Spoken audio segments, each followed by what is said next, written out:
করে না, মিথ্যা কথা বলে না, গুরু বাক্য কখনো লঙ্ঘন করে না। কাঁধে ভিক্ষার ঝুলি নিয়ে পাড়ায় পাড়ায় গ্রামে গ্রামে ভিক্ষা করে, মুখে কৃষ্ণ কৃষ্ণ কৃষ্ণ কৃষ্ণ।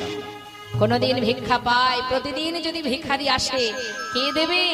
যেদিন পায় সেদিন সেবা করে, যেদিন পায় না সারা রাত কৃষ্ণ কৃষ্ণ বলেই দিন কাটতে থাকে। দেখতে দেখতে পিতৃ সম্পদ বলতে যা ছিল মা সব শেষ হয়ে গেল। অবশেষে তার স্ত্রী তার সন্তানদের নিয়ে গাছের তলায় এসে সার হয়ে গেল। তাই গৌর হরি। তথাপিও কৃষ্ণ, কি পরীক্ষা দেখো, তথাপিও কৃষ্ণ। এমনটা যদি বাবা আমাদের জীবনে হয়, আমরা তো ভগবানের সম্মুখে যাওয়া তো পড়ে থাক, তার সেবা পড়ে থাক, তার মুখটুকু আমরা দেখবো না? দেখবো। অনেকে আছে দেখবেন, একটু যদি আঘাত পেয়েছে আর ভগবানের সেবা দেয় না, একটু যদি কষ্ট পায় তার